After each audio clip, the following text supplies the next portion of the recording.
Alhamdulillahilladzi khalaqal laila wan nahar wasy-syamsa wal qamar wassalatu wassalamu ala sayyidina Muhammadin khairil bashar wa asyhadu an la ilaha illallah wahdahu la syarika lah wa asyhadu anna sayyidina Muhammadan abduhu wa rasuluhu la nabiyya ba'dahu amma ba'd wa inni usikum wa nafsi bitaqwallah al-qail fi hukmi kitabihi wa ma nursilu al-ayati illa tahrifa. Sallallahu alaihi. Pertama, khatib berwasiat khususnya bagi khatib pribadi dan umumnya kepada jamaah. Marilah kita meningkatkan ketakwaan kita kepada Allah Subhanahu wa Ta'ala dengan takwa yang sebenar-benarnya.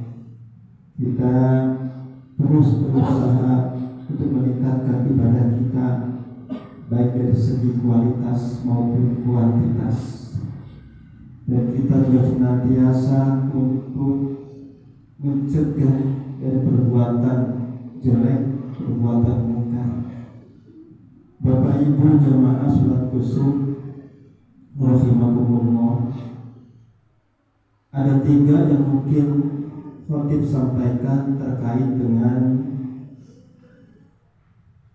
pesan. Pertama, dalam khutbah gerhana kita disuruh untuk merenungi, mentadabburi terkait dengan kekuasaan Allah. Pada hari ini terjadi gerhana hibrid atau hibrida. Artinya dari segi sains, ilmu pengetahuan, ini terjadi gerhana secara simultan. Ada fase gerhana cincin yang kemudian diteruskan dengan gerhana total. Itu prediksi dari ilmu pengetahuan. Tapi kita lihat masih terang seperti itu. Ya, terlepas daripada itu, kita sudah melaksanakan sholat gerhana matahari sesuai dengan ilmu pengetahuan, dan dalam hal ini adalah Badan Antariksa dan Astronomi.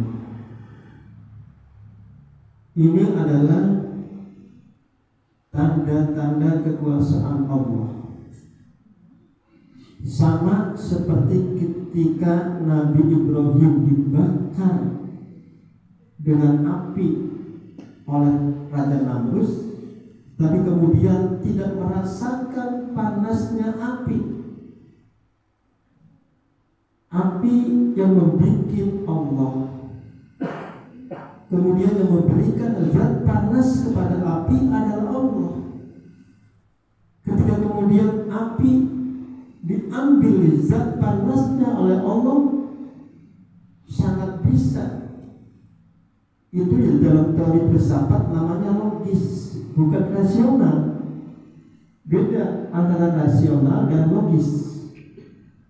Kalau rasional, dia akan terikat pada sunnatullah, pada hukum alam. Garam, asin, gula, manis, itu sunnatullah, hukum alam. Tetapi kemudian, kalau kemudian Allah menghendaki garam jadi manis, bisa, dan sangat bisa. Itu yang terjadi ketika Raja Namrus. Itu namanya logis. Nanti di akhir zaman, Bapak Ibu sekalian, dalam sebuah hadis dikatakan bahwa matahari akan terbit dari barat, terbalik seperti keseharian sekarang itu. Dan itu adalah kekuasaan Allah. Ayatihi min ayatillah. Dan kita harus merenungi terkait dengan kekuasaan Allah itu. Pada hari ini terjadi tanda-tanda kekuasaan Allah. Ayatani min ayatillah, tanda-tanda kekuasaan Allah.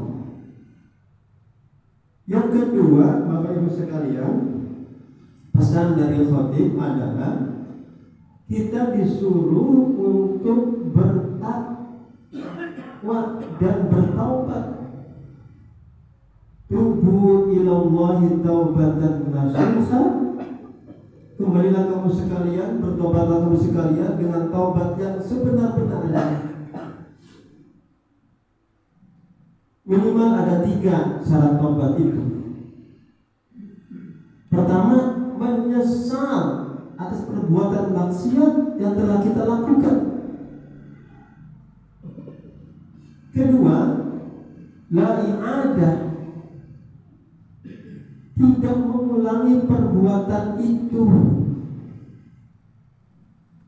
Jangan seperti makan sambal, aduh, pedas, mau ini.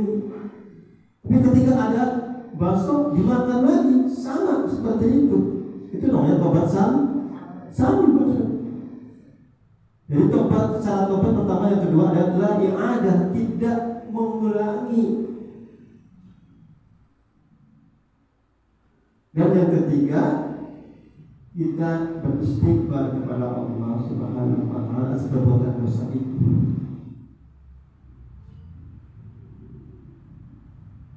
Ini pesan kedua dari khatib gerhana. Dan yang ketiga, Bapak Ibu sekalian, kita disuruh untuk berehan, untuk infak sedekah, lebih-lebih di bulan Ramadan. Ini istimewa gerhana ini terjadi di bulan Ramadan, di akhir-akhir, di ujung-ujung bulan Ramadan. Dalam hadis dikatakan bahwa Rasulullah di penghujung akhir Ramadan atau di 10 terakhir, dia mengikatkan pinggangnya. Kemudian Rasulullah dikatakan bahwa Rasulullah itu dermawan, tetapi di 10 hari terakhir dia sangat dermawan. Maka pesan khatib gerhana ini, mari kita kemudian sisihkan sebagian rezeki kita, infakkan harta kita, sedekahkan harta kita, jariahkan sedekah kita.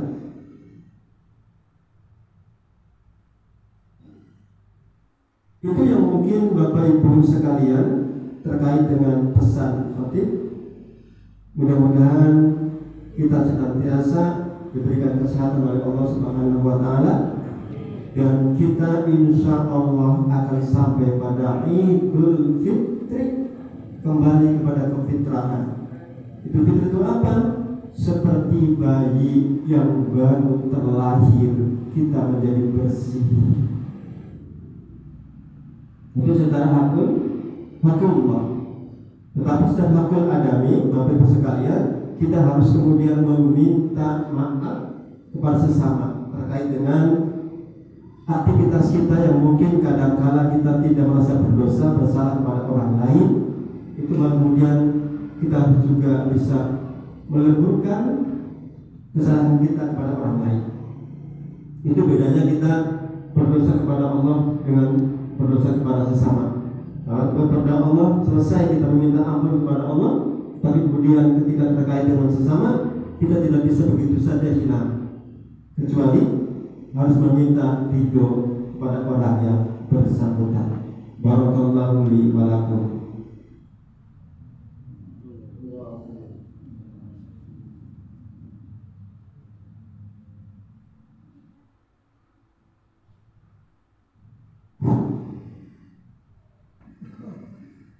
Alhamdulillahilladzi wa kafa wa sallallahu ala sayyidina Mustafa wa ala alihi wa ashabihi wa amma ba'd. Wa ayyuhal muslimun usikum wa nafsi bi taqwallahi wa adi wa'lamu anna Allah amarakum bi amril adi, amarakum bi sholati wassalamu ala nabiyil karim. Fa qala inna Allah wa malaikatahu yusholluna 'alan nabi ya ayyuhalladzina amanu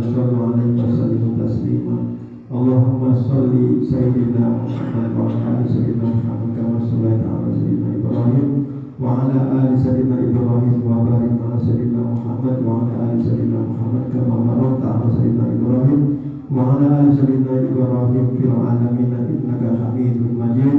Allahumma ighfir lil muslimina wal muslimat wal mu'minina wal mu'minat al ahya'i minhum wal amwat. Allahumma adfa' 'anna bala'a wal wala'a wal waba'a wal fahsya'a wal munkar wal bagh was suyufa mukhtalifata was sada'ida wal mihan ma dhahar minha wa ma batan min baladina hadha khassah wa min baladil muslimina 'ammah innaka 'ala kulli shay'in qadir.